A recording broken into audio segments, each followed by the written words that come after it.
क्या आपने कभी सोचा है कि जब जीवन की आखिरी सांस निकलती है तो उसके बाद क्या होता है? क्या वो पल वाकई में सब कुछ का अंत होता है, या फिर वो एक ऐसा द्वार है, या फिर वो एक ऐसे द्वार की चाबी है जो अनजाने रहस्यमय लोगों की ओर खुलती है? हमारी दुनिया में जहां विज्ञान शरीर की मृत्यु को एक बायोलॉजिकल प्रोसेस मानता है, जैसे हृदय की धड़कनें रुक जाना, सांसों का थम जाना, मस्तिष्क की गतिविधियों का शांत हो जाना, वहीं प्राचीन शास्त्र और पुराण एक अलग ही कहानी बुनते हैं। वो कहते हैं कि मृत्यु कोई अंत नहीं, बल्कि ये एक नई, गहन और डरावनी तथा रोमांचक यात्रा की शुरुआत है। खासकर मृत्यु के ठीक बाद के पहले 24 घंटे, वो समय जब आत्मा अपने शरीर से अलग होकर एक अदृश्य संसार में कदम रखती है। ये घंटे इतने रहस्यपूर्ण हैं कि हर पल एक नया मोड़ लाता है, हर मिनट एक नई सनसनी पैदा करती है।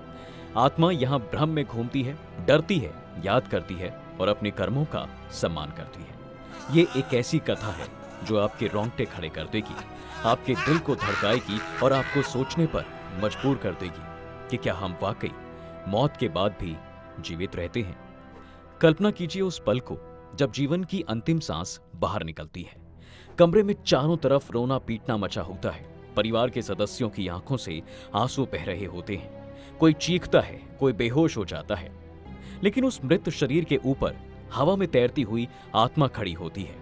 वो सब देख रही होती है, महसूस कर रही होती है। उसे लगता है कि वो अभी भी जीवित है, कि ये सब बस एक बुरा सपना है। वो अब चिल्लाती है, मैं यहां हूं, मुझे देखो, लेकिन उसकी आवाज हवा में गुम हो जाती है। कोई उसे सुनता नहीं, कोई महसूस करता नहीं। मौत के पहले 24 घंटे में आत्मा कई तरह के अनुभव करती है। पहला घंटा होता है भ्रम का घंटा। आत्मा नीचे पड़े अपने शरीर को देखती है, उस ठंडे बिना प्राण के शरीर को, और सोचती है, मैं यहां हूं तो वहां नीचे कौन लेटा हुआ है। उसे डर का पहला झटका लगता है, जैसे कोई बिजली का करंट गुजरा हो। आत्मा घूमती है, भागती है, लेकिन उसका अस्तित्व दुनिया के लिए अब ना के बराबर है, बिल्कुल अदृश्य।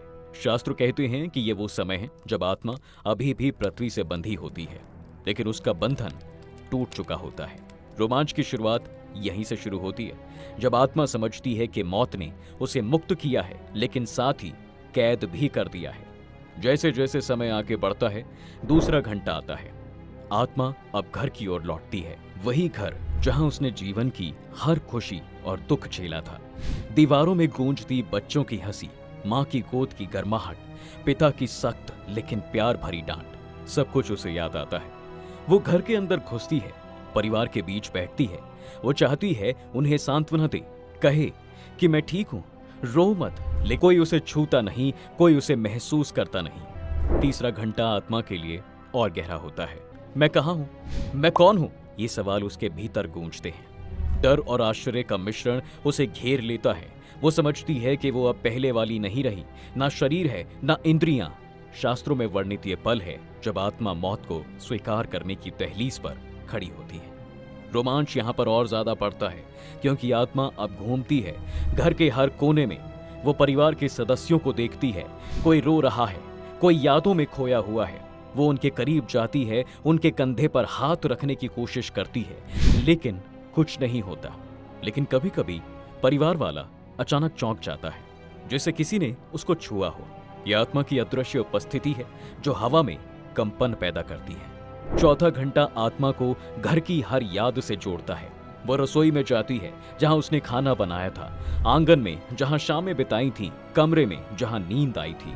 वो परिवार के पास बैठती है, उनकी बातें सुनती है। क्या वो मेरे बिना जी पाएंगे? ये विचार उसके भीतर दर्द की लहर दौड़ाता है। परिवार को लगता है जैसे कोई पास है, कोई अदृश्य साया।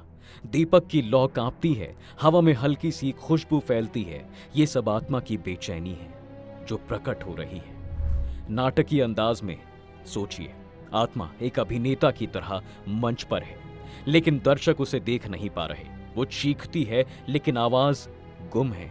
ये घंटा उसे और बेचैन कर देता है। पांचवा घंटा लाता है भूख और प्यास का तीव्र अनुभव। वो पानी मांगती है, भोजन की तलाश करती है, लेकिन कुछ भी छू नहीं पाती।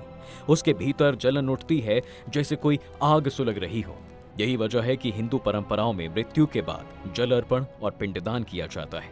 ये कोई रस्म नहीं है, बल्कि आत्मा को सूक्ष्म ऊर्जा देने का तरीका है। आत्मा जब परिवार को जल अर्पित करते देखती है तो उसे राहत मिलती है, जैसे कोई ठंडा स्पर्श।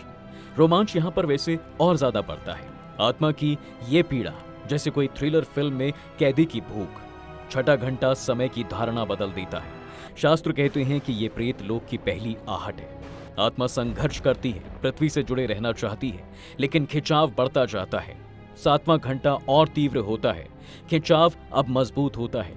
आत्मा रोकना चाहती है, लेकिन रोक नहीं पाती। शक्ति उसे दूर ले जा रही है। वो चीखती है, लेकिन कोई नहीं सुनता। ये वो पल है जब प्रेत लोक की छाया पड़ती है। रोमांच की लहरें उठती हैं। आत्मा की ये लड़ाई जैसे कोई हॉरर फिल्मों में भूत का संघर्ष। आठवां घंटा स्मृतियों का तूफान लाता है। वो हंसती है, रोती है, सब कुछ जीती है। ये जैसे कोई फ्लैशबैक सीन भावनाओं से भरा है ऐसा लगता है। नौवां घंटा कर्मों का दर्पण दिखाता है। अच्छे कर्म शांति देते हैं, बुरे दर्द की आग। आत्मा महसूस करती है हर चोट, हर मदद। शास्त्र कहते हैं कर्म ही साथ जाते हैं। रोमांच यहाँ नैतिक सस्पेंस में पड़ जाती है। क्या आत्मा का कर्म उसे बचा पाएगा? 10वां घंटा आत्मा को घर वापस लाता है। परिवार अंतिम संस्कार की तैयारी में। आत्मा देखती है, दुखी होती है, गुस्से में वो उपस्थिति जताती है। ये उसकी बेचैनी है।